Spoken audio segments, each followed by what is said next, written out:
함께 나눠 가고 있는 요한계시록의 말씀 중에서 저번 주에 저희는 함께 인에 대한 이야기를 나누었습니다. 인과 나팔과 대접의 재앙이 총 7개로 나누어져서 7인과 7나팔과 7대접의 재앙이 일어나게 되는데, 이 재앙의 이야기를 그냥 통틀어서 7재앙, 7재앙이라 보통은 일컫고요. 이러한 재앙들은 다른 종류의 재앙이 이루어지는 게 아니고 점점점 더 커져가는 재앙의 크기라 말씀을 드렸습니다. 그래서 인재앙이 펼쳐질 때는 하나님의 재앙의 그릇이 한 30% 정도 왔다고 하면 돼요. 예를 들었습니다. 자녀를 혼낼 때 하지마 정도 말하는 것이라 말했습니다. 그러나 이 인재앙이 끝난 이후에 나팔재앙이 있다면 그 분노의 게이지가 조금 더 차서 하지마 정도에서 하지 말라 그랬다 라는 수준의 이야기까지 올라가고요. 이 대접의 재앙이 끝나면 이제 하나님의 분노의 재앙이 끝이 난 겁니다. 이미 화가 폭발하시는 그 재앙의 모습이 되어집니다. 이 7재앙의 모습에 공통적으로 나타나는 것이 뭐냐면 바로 기근이고요. 그리고 전염병이고, 뿐만 아니라 저도 갑자기 기억이 나지 않네요. 전염병이고, 그리고 가뭄입니다. 가뭄이고, 마지막 전쟁이었습니다. 죄송해요. 전쟁과 내란과 기근과 전염병, 이 4가지입니다. 꼭 이렇게 외워올 때가 한 번씩 헤매일 때가 있어요. 이 4가지가 공통적으로 일어나게 되어지는 이 인과 나팔과 대접 안에서의 재앙이라 말씀을 드렸습니다.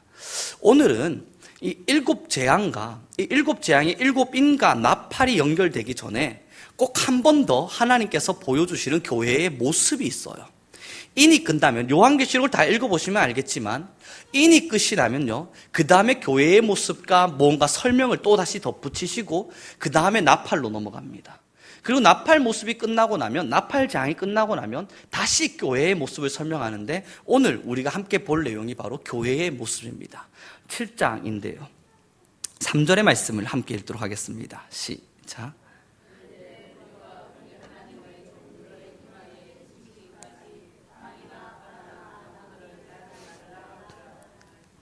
지금 우리가 하나님의 종들의 이마에 인치기까지, 이 이야기는 뭐냐면 하나님을 정말 믿는 자들, 하나님의 백성들을 찾고 찾아서 그들을 나의 소유로 삼는 도장에 인을 치기까지, 인이라고 하는 건 도장인데 도장을 새기기까지, 그래서 그들을 나의 소유로 다 삼기까지 너희들은 잠시만 참아달라, 세상을 종말하지 말고 아직 좀 참아달라, 나무 등등을 해치지 말라 이야기하는데, 이 이야기가 어디 있냐면 7장 1절에 이런 기록으로 시작됩니다. 함께 읽어보겠습니다. 시작.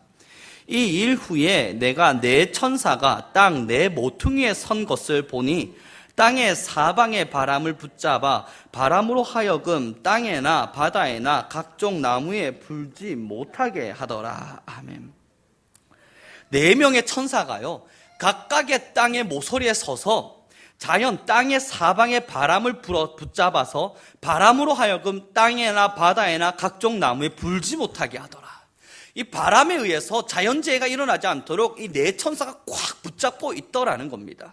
그리고 나서 2절에는 이렇게 기록됩니다. 또 봄에 다른 천사가 살아계신 하나님의 인을 가지고 해 돋는 데로부터 올라와서 땅과 바다를 해롭게 할 건세를 받은 4천사를 향해 땅과 바다를 해롭게 할 수 있는, 땅과 바다를 해롭게, 이 땅과 바다를 멸할 수 있는 천사들에게 소리쳐 외치기를, 하나님의 사람들을 다 불러 모으기까지 너희는 잠시 참으라 이야기를 하더라는 겁니다.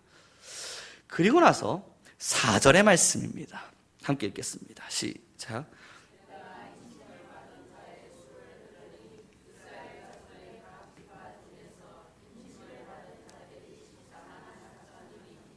그렇게 하나님의 백성들을 끌어모으는 시간이 달라 해놓고 하나님의 백성들을 다 끌어모았어요. 그래서 도장을 빵빵빵빵 찍고 나니까 4절에 뭐라고 기록되냐면요, 내가 인침을 받은 자들의 수를 들으니 이스라엘 자손의 각 지파 중에서 인침을 받은 자들이 14만 4천이니입니다.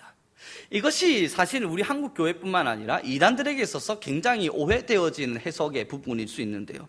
이 14만 4천이라는 숫자가 어떻게 나왔냐면 5절에서부터 나옵니다. 각각의 지파들, 12명의 지파들의 그 숫자들입니다. 1만 2천씩. 각각의 지파들마다 1만 2천씩을 해서 그래서 그 곱해진 숫자 합쳐서 14만 4천이 나오게 되는데요. 이 14만 4천이라고 하는 것이 이 9절 말씀에는 이렇게 고백됩니다. 함께 읽도록 하겠습니다. 시작.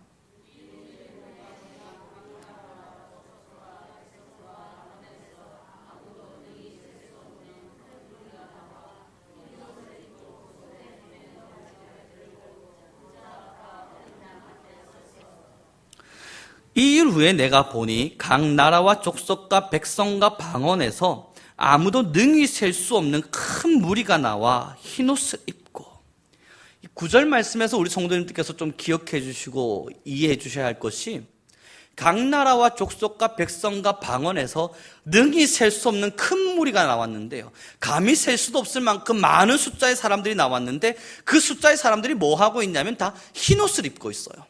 흰옷이라고 하는 그 구원받은 자의 숫자, 그 구원받음의 상징입니다. 이 구원받은 자들이 능히 셀 수 없는 사람들과 같이 너무너무 많다라고 이야기하는데, 아까 앞절에 읽었을 때는 14만 4천 명이라고 그랬습니다. 이 두 개가 상반된 것 같은데요, 전혀 다른 주장을 하고 있는 것 같은데, 사실 14만 4천이라는 숫자가 어떻게 나오게 되는 거냐면, 예전에 말씀드렸지 않습니까? 구약 성경에 보면 12지파가 나오고요, 신약에는 12명의 제자들이 나오는데, 이 12과 12이라고 하는 것이 전 한국에, 그리고 이 성경에 나타나는 모든 교회들이 통칭하는 겁니다. 그래서 구약과 신약의 12은 구약의 믿음의 사람들을 대표하는 것이고, 신약의 12은 신약에서 믿는 사람들을 대표함을 이야기해요. 그렇게 되어질 때 거기에 1000이라고 하는 완전수를 곱해버린 겁니다. 그래서 모든 전투하는 교회의 믿는 자들의 수가 완전히 채워졌을 때라고 이야기되는 게 바로 14만 4천인데, 이것을 이단들은 잘못 이해해서 믿음의 사람들의 수를 정확하게 숫자별로 14만 4천 명이라 이해를 해버렸습니다. 이게 조금만 생각하면 정말 웃기고 말도 안 되는 이야기라는 걸 우리가 어떻게 확인할 수 있냐면요, 만약에 그냥 말 그대로 숫자로 14만 4천 명이 구원받는다라고 우리가 믿을 것 같았으면, 뭐 다른 이단들과 같이 말입니다, 그러면 지금 이 앞에 적혀있는 단지파 혹은 그 앞에 시므온 지파, 아셀 지파 이런 이야기가 나와서는 안 됩니다. 사실 이단들 보시면 다 김씨, 이씨, 박씨들이 모여 있습니다. 그들은 단지파하고는 전혀 상관없는 사람들이에요. 그들은 베냐민 지파가 되지 않아요. 자기들 나름대로 우리는 베냐민 지파다라고 이야기해봤자 그들은 한국인에 불과하지 이스라엘 민족이 아닙니다.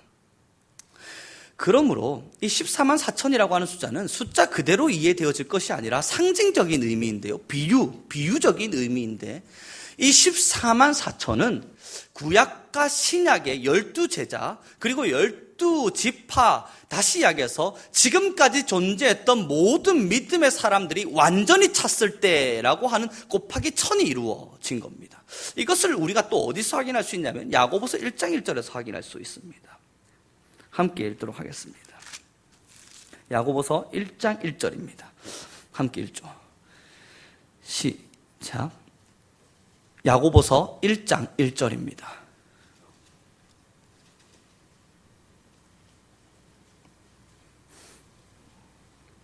야고보서 1장 1절의 말씀을 함께 읽겠습니다. 시작.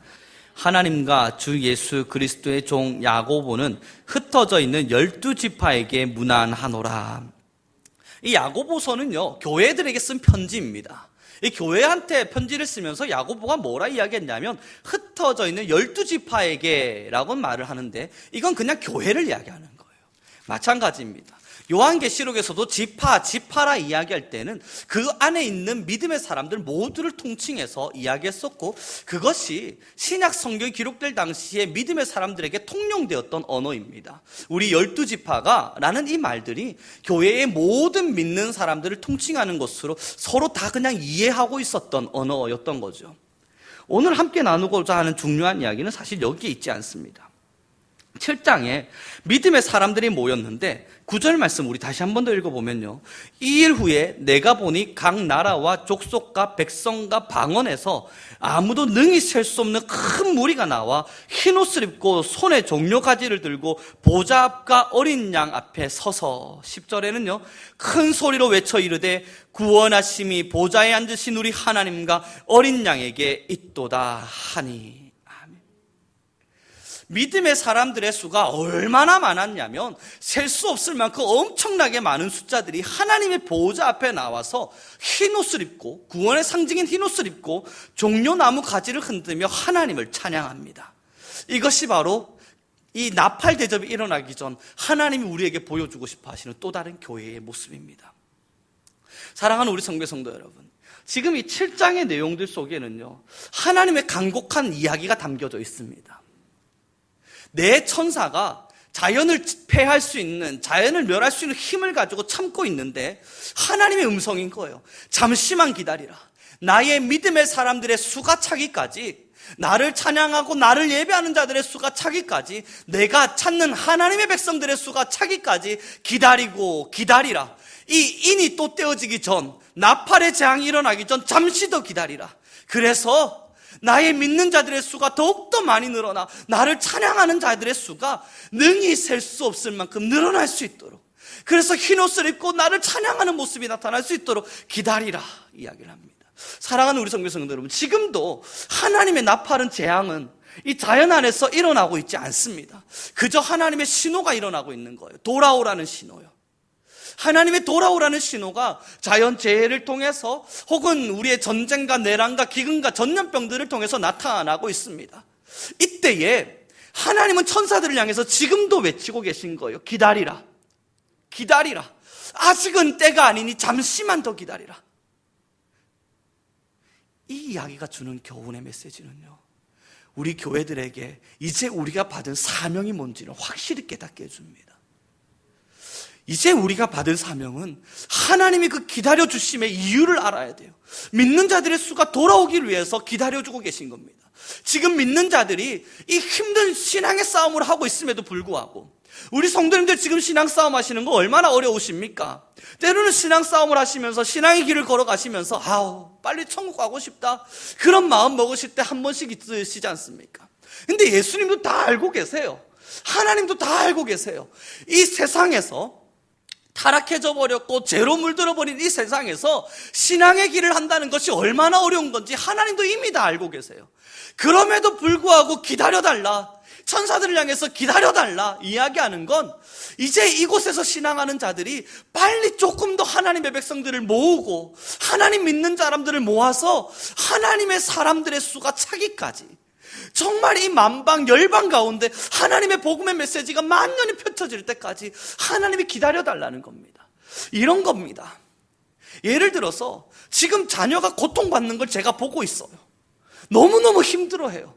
그냥 빨리 착 데리고 와버리면 그 고통에서 벗어나게 해주면 좋겠는데 고통 속에 그대로 내버려둬야 돼요. 왜냐하면 이 자녀 때문이 아니라 다른 사람 때문에요.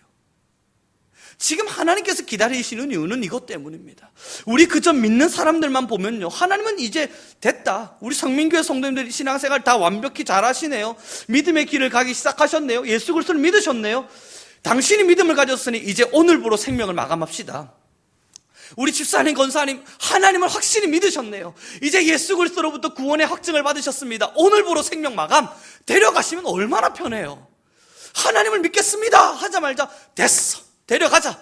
하나님을 믿겠습니다, 됐어, 데려가자. 쪽쪽 이렇게 뽑기처럼 데려가시면 얼마나 편하냔 말이에요. 그런데 하나님이 그러지 않는다고요.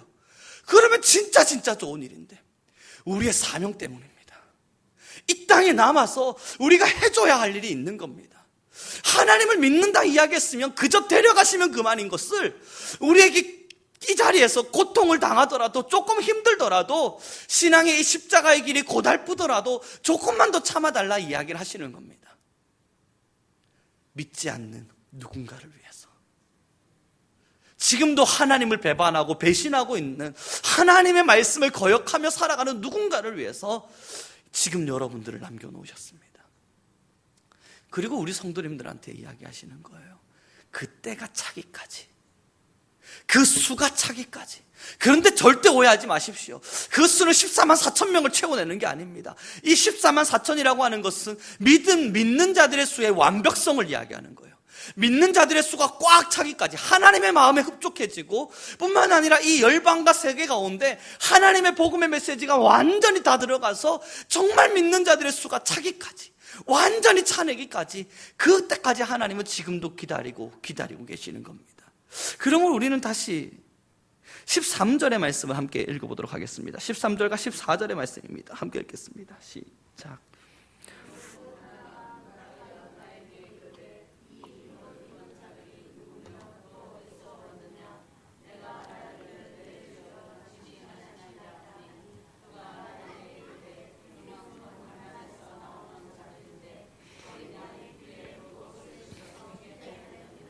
아멘. 장로 중 하나가 응답하여 요한에게 물어요. 이 흰옷 입은 자들이 누구냐? 이 셀 수 없는 수많은 사람들, 흰옷을 입고 종려나무 가지를 흔들며 보좌에 앉으신 여호와를 찬양한다 이야기하는 이 흰옷 입은 사람들이 도대체 누구냐? 라고 장로의 이 천국에 있는 장로가 요한에게 물어요. 요한이 뭐라 답을 하는지 14절에 이렇게 기록하지 않습니까? 내 주여, 나의 주여, 당신이 아십니다. 이가 누구냐면 이 큰 한란과 같은 세상길 가운데에서, 이 믿음의 길을 거치고 지켜나가기 힘든 이 한란 같은 세상 가운데에서 끝까지 싸우다가 어린 양의 피에 의해 그 옷을 씻어 희게 입은 자들입니다. 예수 그리스도의 피로 말미암아 그의 모든 죄를 사함을 받은 하나님의 백성들입니다 라고 이야기를 해주고 있는 겁니다. 그래서 그 앞에 이야기해 주는 말, 우리에게 너무 큰 위로가 되지 않습니까? 큰 한란 가운데에서 이겨내서 예수 그리스도의 어린 양의 피로 말미암아 모든 죄를 씻고 흰옷을 입고 나온 하나님의 사람, 하나님의 백성, 당신의 자녀들입니다. 지금 우리가 그런 사람들인 겁니다. 이 천국에 올라가게 되면요, 당신 너 어떻게 왔느냐, 너가 어떻게 이 천국에 왔느냐 물으실 때 우리는 하나님께 이와 같은 똑같은 대답을 할 것입니다.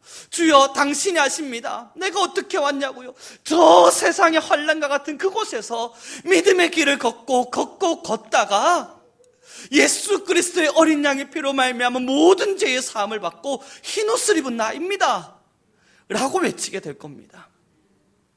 그러니 하나님께서 뭐라 보응하시는 줄 아십니까? 바로 우리 함께 보도록 하겠습니다. 16절의 말씀입니다. 시작.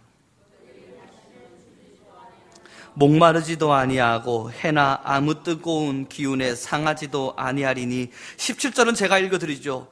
이는 보좌 가운데 계신 어린 양이 그들의 목자가 되사 생명수 샘으로 인도하시고 하나님께서 그들의 눈에서 모든 눈물을 씻어줄 것임이니라.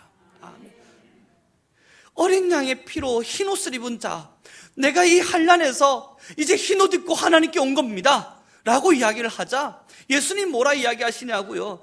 어떠한 목마름도 주림도 이제 너에게 없을 거다. 해나 뜨거운 기운에 너는 상하지도 아니할 거다. 더 좋고 더 고마운 이야기는 어린 양 예수 그리스도가 그들의 목자가 되사 생명수 샘으로 인도하여서 하나님께서 그들 눈에 있는 모든 눈물을 닦아줄 것이다.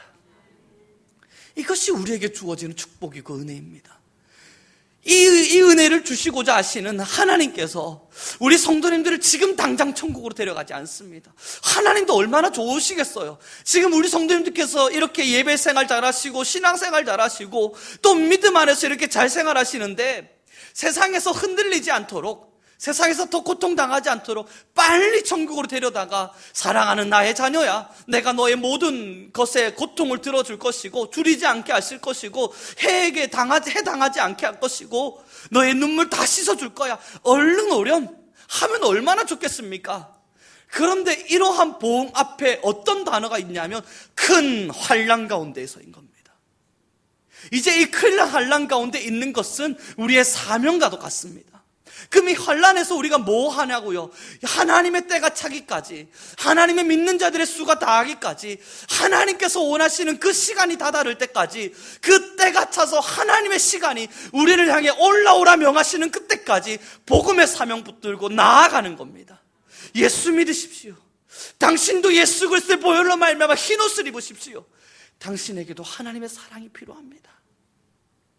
그때를 위해서 하나님은 지금도 우리를 남겨놓으신 겁니다. 때로는 신앙의 길을 걸으면서 어떤 이들이 함께 나눌 때 이야기하는 바가 있습니다.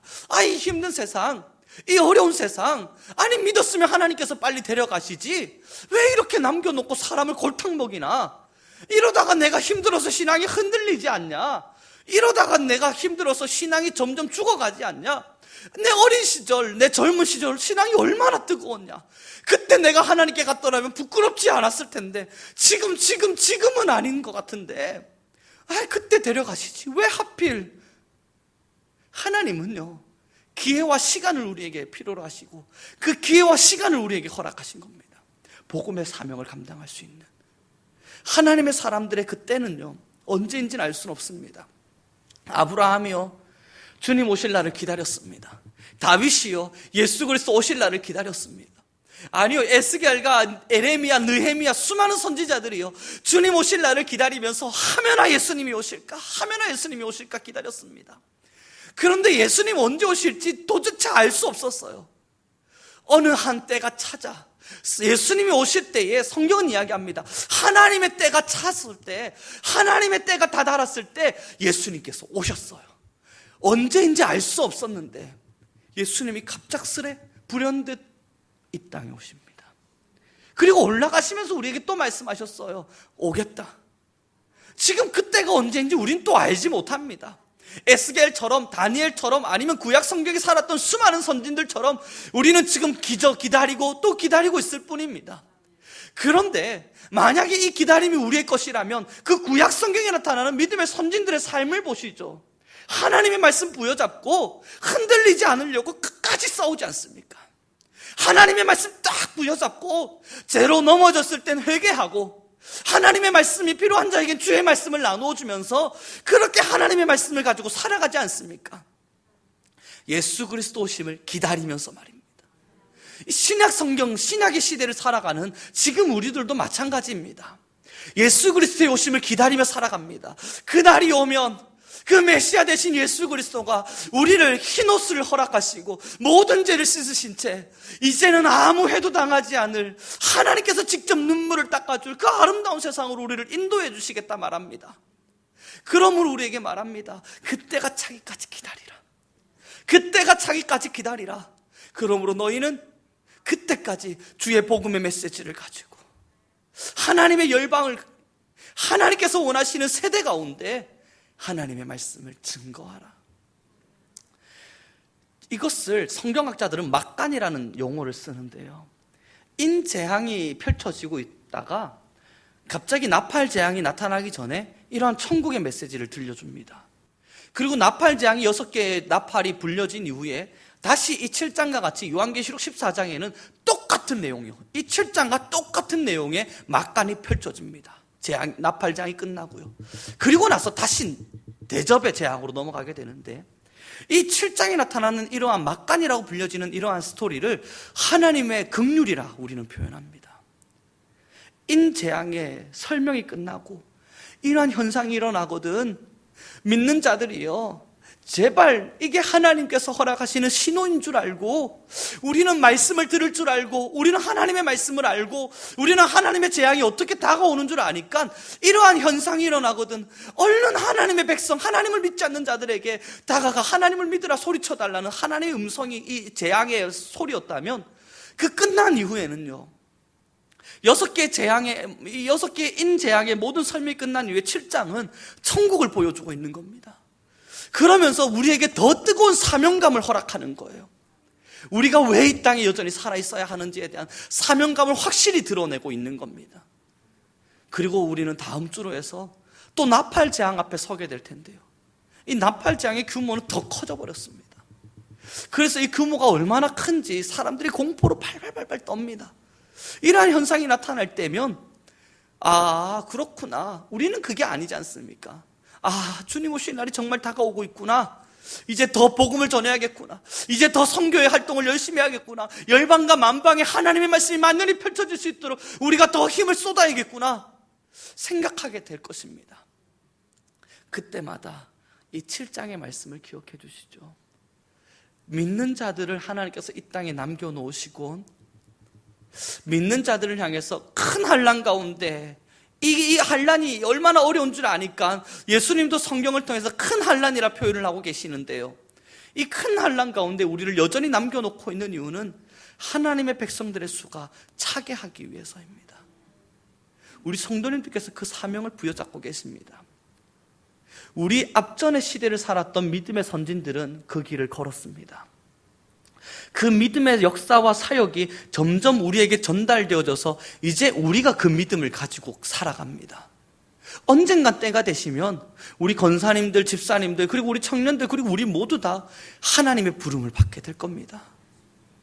하나님의 부름이 있는 그날 우리는 이 기쁨의 자리에 서겠지만 우리가 하나님의 품으로 넘어가게 되면 그 다음에 믿음의 세대는 누가 책임을 집니까? 우리가 하나님의 품으로 넘어가게 되면 그 다음에 믿음의 사람들은 어떻게 합니까? 이게 우리가 남아있는 이유예요. 여전히 이 자리에 우리가 남아서 여전히 우리가 큰 환난 가운데 시험을 당해가면서도 주의 믿음을, 말씀을 지키며 살아가는 이유는 바로 믿음의 대가 끊어지지 않게 하기 위해서입니다. 그렇게 믿음의 대가 나의 가정에서, 그리고 우리의 이 지역 안에서, 나아가 열방과 민족과 세계 가운데서 펼쳐지기를 원하시는 하나님의 마음 때문에 지금도 우리 성민교회 성도님들을 남겨 놓으신 거죠.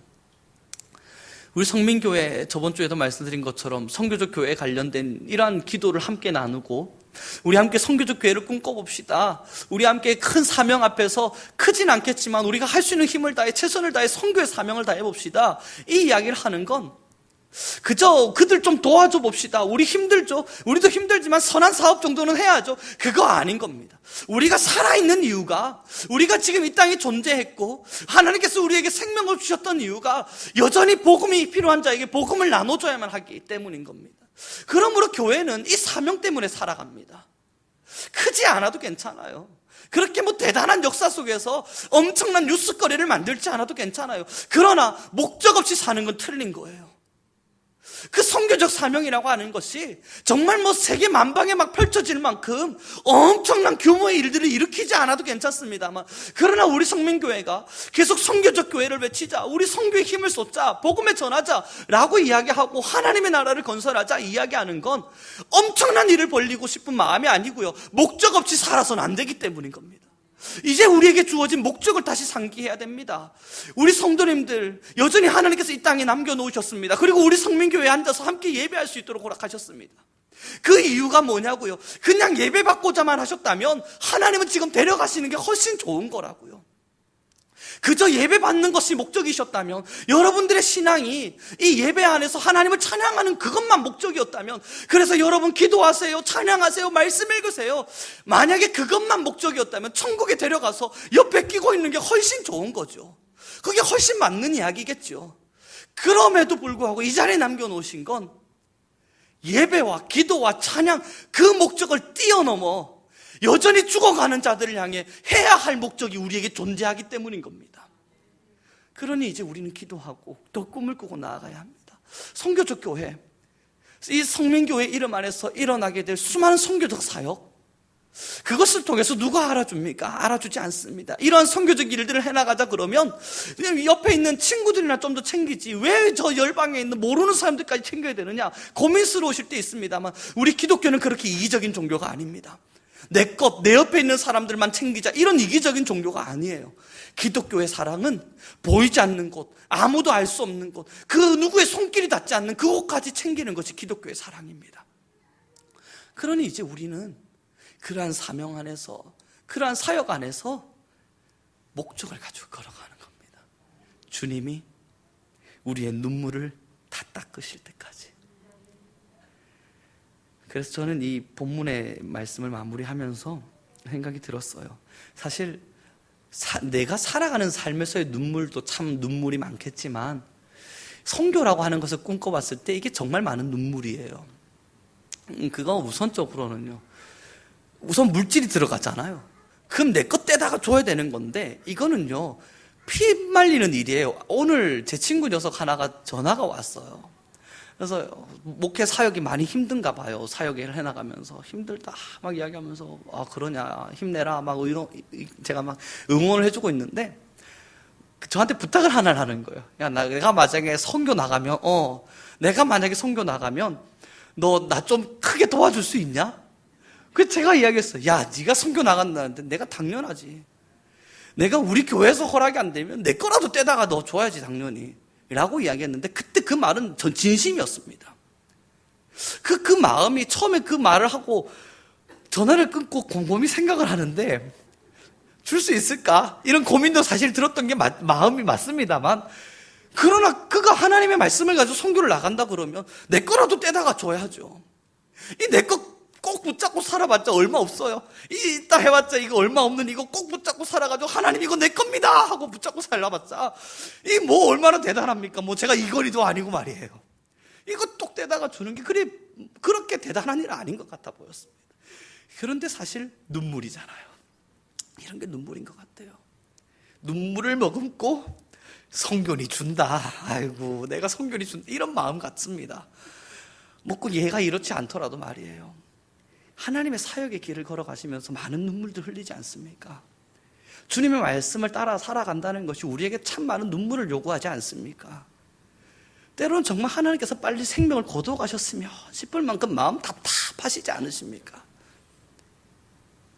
근데 하나님께서 이 메시지를 우리에게 허락하시는 거예요. 내가 너의 눈물을 반드시 닦아줄 테니까 이 큰 환난에서 견뎌라.